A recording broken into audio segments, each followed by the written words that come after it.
Every night, most men issue the same commands. I am tired, I am broke, I am behind. I'll try again tomorrow. Then they close their eyes, and their minds carry those orders out. You wake up poor not because money has left you, but because your thoughts have. You wake up defeated because the words you fell asleep repeating became the blueprint your subconscious built while you slept. But there is another way, another dimension of sleep, where you do not escape life, but recreate it. The wealthy, the powerful, the definite have always known it. They never go to bed merely to rest. They go to bed to instruct. When Edison closed his eyes, his inventions kept building themselves in his mind. When Carnegie slept, his plans expanded through the night. When Ford dreamed, his factories multiplied before a single brick was laid. They did not drift. They directed their subconscious to continue their work while the body slept. Every night you cross the threshold of worlds. The question is, who gives the orders? If you enter sleep as a drifter, you will awaken as one. But if you enter it as a commander, with faith, desire, and definiteness, you will awaken in another life, one your own mind constructed while you dreamed. What you are about to hear is not fantasy. It is instruction. It is how to plant wealth, success, and peace into your subconscious mind until they grow automatically. You will not need to chase riches in the daylight. They will already be seeking you by morning. Tonight, before you close your eyes, I will teach you how to step into that secret chamber, the wealth dimension, where your mind and infinite intelligence meet in silence. There, you will issue new commands of abundance, of mastery, of victory. Fall asleep with these thoughts, and your life will begin to obey them. Drift carelessly, and the old world will reclaim you by dawn. So tonight, do not merely go to bed, go to creation, because if you listen well, you will not awaken to the same life you left. Night is not an intermission between days. It is the unseen half of creation. While the body sleeps, the mind continues to labor. The conscious guard retires, but the subconscious worker never closes his eyes. He obeys the last command you give him before sleep. You are programming your destiny every night, whether you know it or not. The question is, are you giving orders or are you drifting? Most men waste the night as they waste the day. They drag their bodies to bed filled with complaints, anxieties, and unfinished regrets. They rehearse the failures of the day in silence, calling them thoughts. They repeat the language of defeat until their subconscious accepts it as law. Then as they sleep, that law is carried out. They wake poorer not because opportunity has left them, but because their own minds have obeyed poverty's orders. But the man of purpose does not drift into sleep. He directs himself into it. He knows that the mind is not idle at night. It is building, repairing, arranging, and recording. It is the silent architect of tomorrow's circumstance. Therefore, he retires to bed as a general retires to headquarters, with intent, with direction, with command. He closes his eyes not in surrender, but in strategy. The subconscious mind is a worker without fatigue. It never sleeps, never rests, never argues. It takes the raw material of thought, molds it through imagination, and turns it into condition. Every idea impressed upon it with feeling becomes a blueprint for future reality. Every emotion you nurture before sleep is a seed cast into the soil of tomorrow. The subconscious will produce exactly what is planted, nothing more, nothing less. Understand this great law.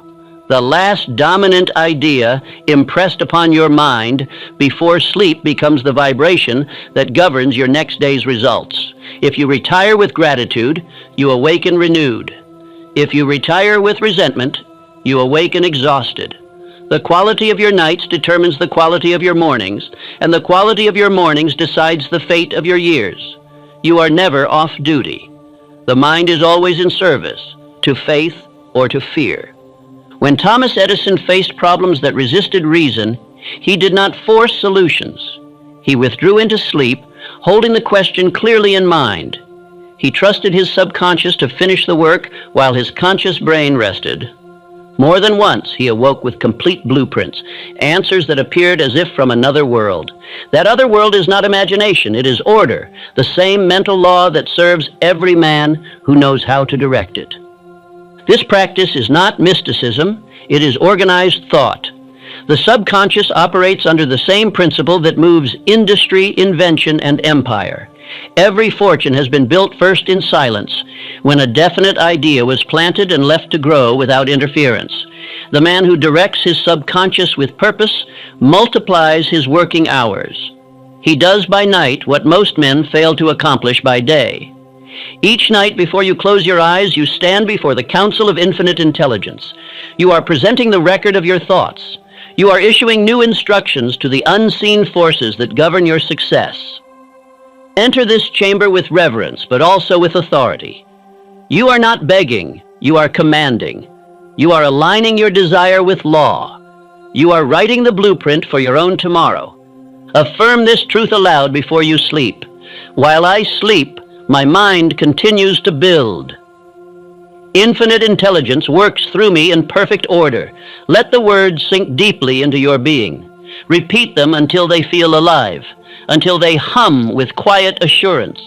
For repetition is the key by which the conscious opens the gate to the subconscious.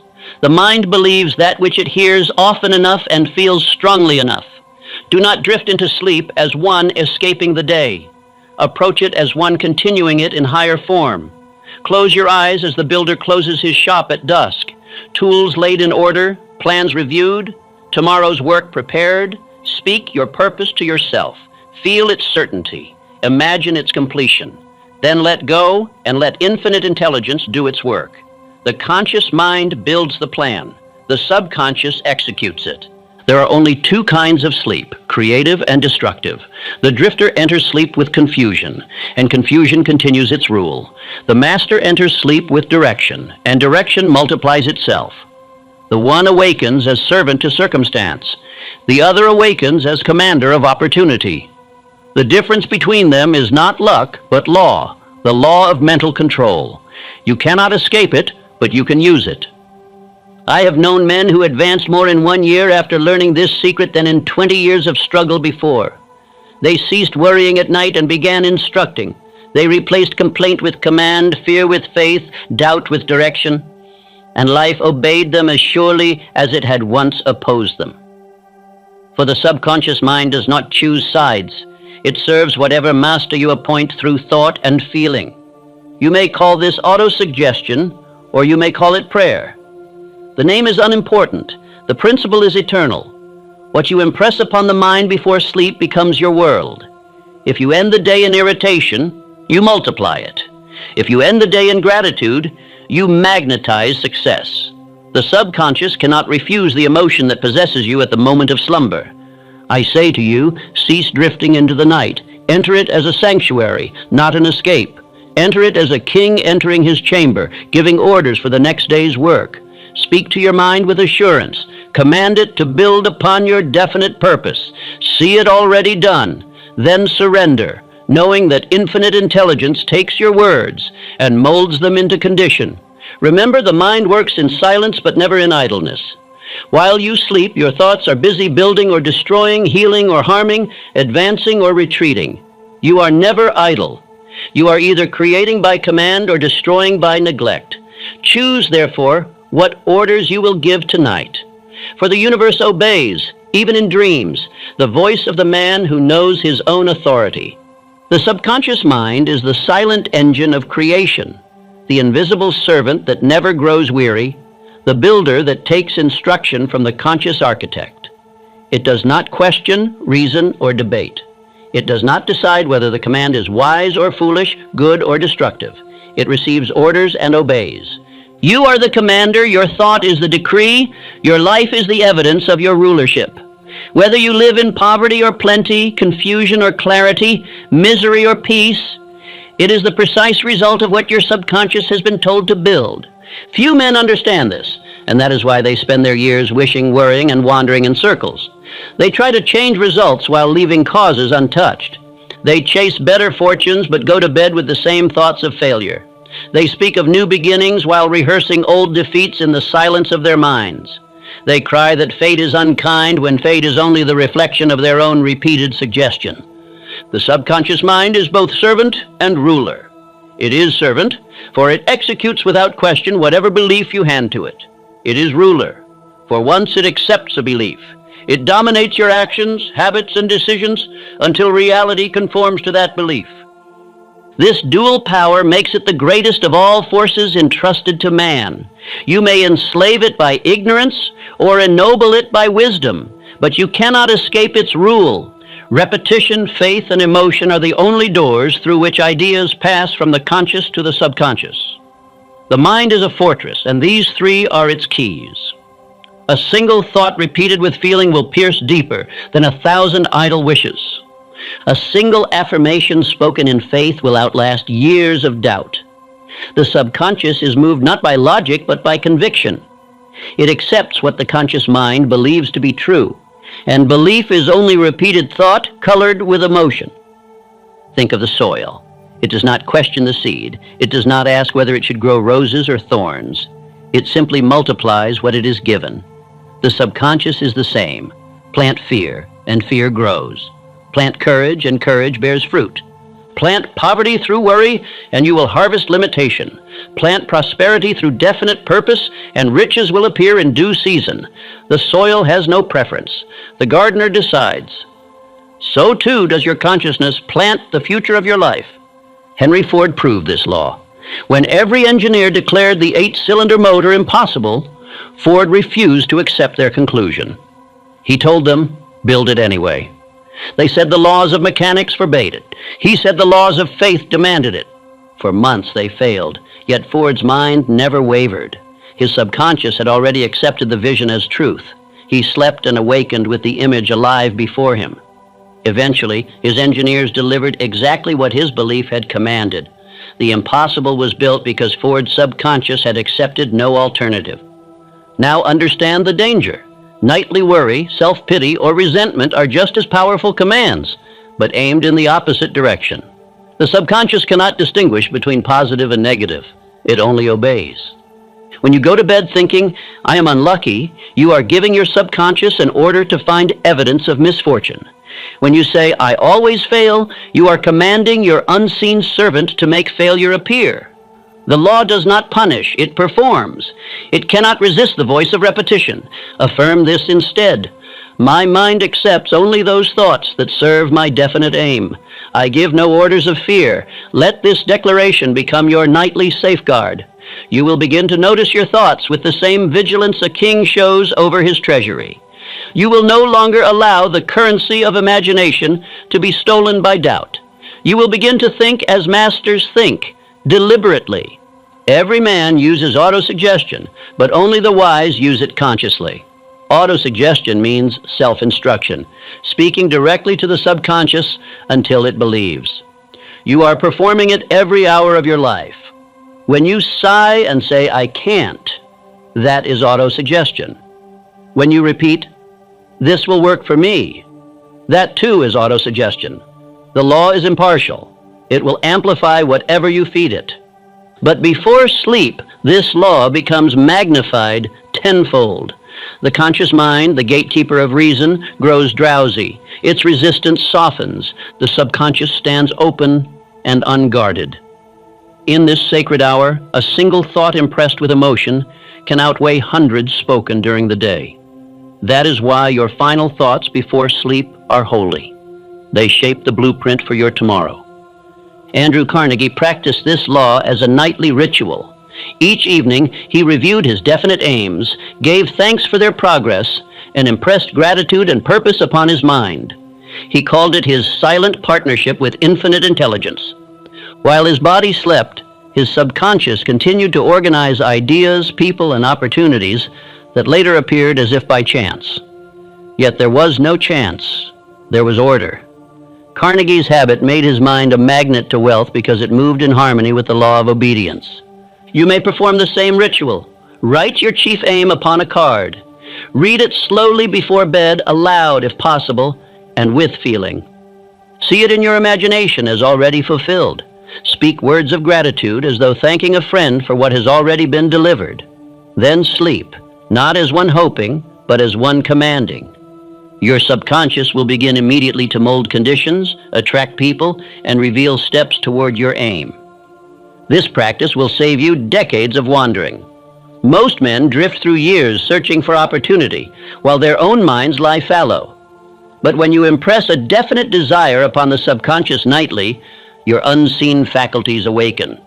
Intuition sharpens. Coincidences multiply. Doors open. The right words, ideas, and meetings appear as though planned by invisible hands. You have not altered the world. You have altered your vibration, and the world responds. Do not mistake this for magic. It is the highest form of organized thought. Your subconscious connects to the infinite intelligence that surrounds all life. Every mind is a station sending and receiving thought. When your message is definite and emotional, you broadcast powerfully. The universe answers in kind. That which you hold with faith returns to you multiplied, but most men send mixed signals. They pray for success but sleep in doubt. They repeat affirmations by day and undo them with fear at night. They demand light but keep their windows shuttered. The subconscious cannot obey two masters. You must choose a single dominant idea and feed it faithfully until it is accepted as truth. Once accepted, it begins to express itself automatically through action, habit, and condition. You are not to beg the subconscious. You are to instruct it. You are not to plead. You are to proclaim. Your faith must speak in tones of authority, as a ruler addressing his council. You must learn to believe your own word. Every emotion you feel while speaking a truth engraves that truth upon your inner world. The subconscious acts upon feeling, not argument. A trembling voice will never command power. Speak as though infinite intelligence itself were listening, and it is. Remember that sleep is the sacred hour of creation. It is the nightly conference between your conscious intention and the infinite that executes it. When you close your eyes, you are placing yourself in the hands of law. Speak to that law with definiteness. Hand it one blueprint, not 1,000 sketches. Then withdraw your conscious interference. The builder knows what to do. If you doubt this law, test it. Choose a small purpose, something simple but desirable. Impress it upon your mind before sleep with faith and gratitude. Forget it until morning. Repeat for 7 nights. You will soon notice hints, ideas, and circumstances forming around it. That is proof enough. When small demonstrations appear, increase your demand. Faith grows by demonstration. Ford, Carnegie, Edison, each knew this truth. None waited for inspiration. They instructed it. Their nightly thoughts were disciplined, their imaginations deliberate. They entered sleep not as beggars, but as commanders of mind. And because they ruled their subconscious, they ruled their world. The law that served them waits now to serve you. So tonight, before you surrender to rest, remember this. Your subconscious is not sleeping. It is waiting for orders. Do not hand it the debris of complaint. Do not poison it with fear. Give it clear, definite, emotional instruction. Tell it what to build. Tell it whom to contact, what opportunities to unfold, what habits to strengthen. Then release it in confidence. Affirm once more, my mind accepts only those thoughts that serve my definite aim. I give no orders of fear. Say it until your heart believes it. You will begin to feel a quiet strength forming within you, the assurance that the unseen powers of creation have accepted your plan. You will go to sleep no longer as a drifter, but as a designer. For as you fall asleep tonight, feeling your desire is already real, know this. Your subconscious begins building the invisible structure of your future. It gathers every necessary resource, summons every suitable person, arranges every condition, and presents it all in perfect order. It does not rest, it does not reason, it does not forget, it obeys. And when you awaken, the world will have shifted slightly in your favor, not by miracle, but by law. You will have moved one step closer to the life you commanded. So I tell you, speak with purpose before sleep. Direct your mind as the master directs his servants, for the subconscious is faithful beyond measure. It does not fail its creator. It has only waited for you to give it something worthy to build. As you close your eyes tonight, feel the certainty of this truth. Your tomorrow is being built this very moment. And by the power of your own thought, you may awaken in another life. Every fortune begins in the same place, not in the market, not in the factory, not in the bank, but in the secret chamber of desire. Desire is the starting point of all wealth. It is the seed of every achievement, the spark of every invention, the hidden fire that turns mere wish into will. The poverty of most men is not in their purse, but in their purpose. They wish faintly and inconsistently, then wonder why life gives them nothing definite in return. The world cannot obey a vague command. Infinite intelligence cannot organize confusion. You must know what you want, clearly, precisely, burning with such intensity that the subconscious mind recognizes it as law. Mere wishing dies, but definite desire lives until fulfilled. A wish is a passing breeze, a burning desire is a storm. A wish drifts through the mind, a burning desire seizes it. A wish may say, "It would be pleasant," but desire cries, "It must be." All great men have been possessed by this consuming fire.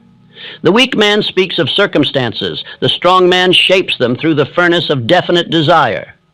You may say that you want wealth, success, or happiness, but unless you define them with precision, they will remain phantoms. The subconscious mind cannot construct what it cannot picture. Give it a form, a color, a texture, a sound. Describe your aim in such detail that you could walk through it in imagination. The clearer the image, the faster the result.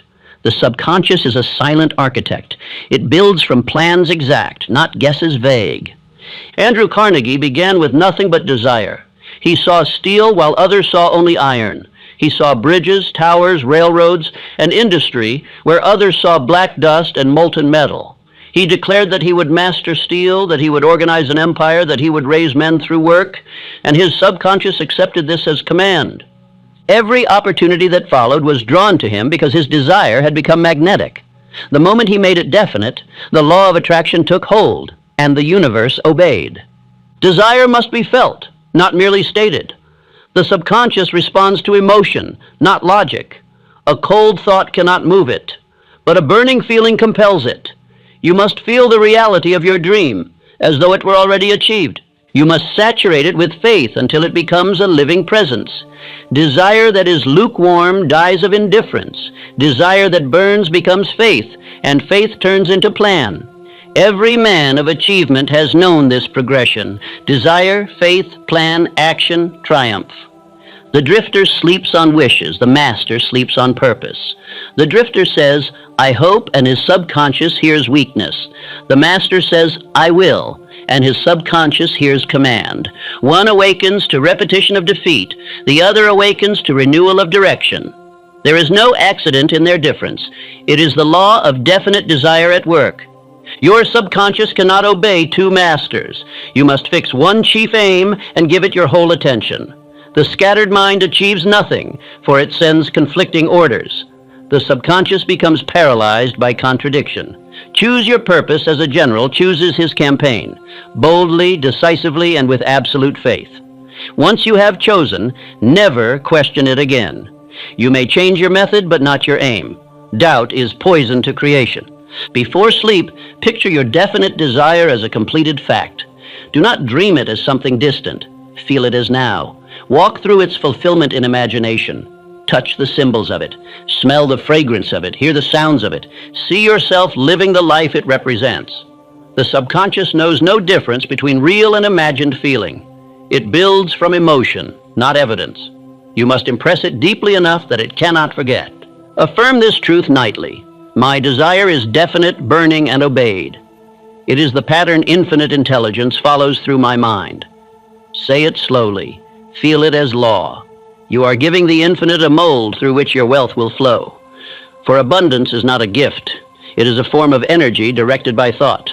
You shape it with conviction. Henry Ford was once ridiculed for imagining a horseless carriage that everyone could afford. The world laughed, engineers protested, financiers refused him. But Ford's desire was definite. He said, "I will build a motor for the multitude." He repeated it daily until it became his second heartbeat. His subconscious took that belief and organized every detail of achievement around it. When the world mocked, his faith replied, "They do not see what I see." And what he saw in thought soon became visible in steel. The secret is intensity. Every great achievement is desire made definite and then intensified through repetition. Each night before you sleep, impress your mind with this single command. If other thoughts intrude, dismiss them. Protect the purity of your purpose as a mother guards her child. Feed it daily with faith, imagination, and gratitude. The subconscious grows what is nourished and starves what is neglected. Do not fear that your desire is too bold. The infinite knows no limitation. The size of your goal does not trouble it. Only your doubt does. If you can hold the image without fear, it will find a way to express itself.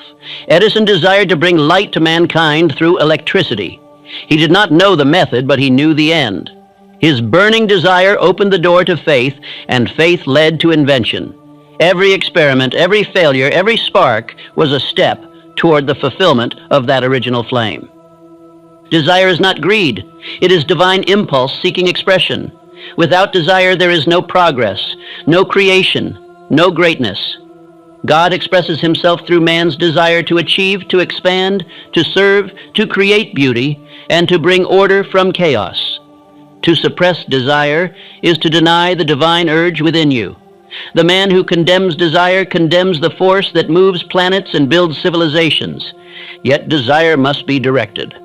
1,000 wishes waste energy. One definite purpose gathers it. The laser cuts through steel because its light is focused. The sun warms, but the lens ignites. So it is with thought. Scatter it, and it warms the air. Concentrate it, and it transforms matter. Your definite desire is the lens through which the power of infinite intelligence is focused. Write your chief desire plainly. Keep it where you may see it. Repeat it aloud each morning and night. Let it become the center around which your day revolves. Measure every decision by this question. Does it serve my purpose? If it does, act. If it does not, dismiss it. This single discipline will save you 10, 20, even 30 years of wasted wandering. You will find that the clearer your desire becomes, the more life arranges itself to fulfill it. People will appear who share your aim.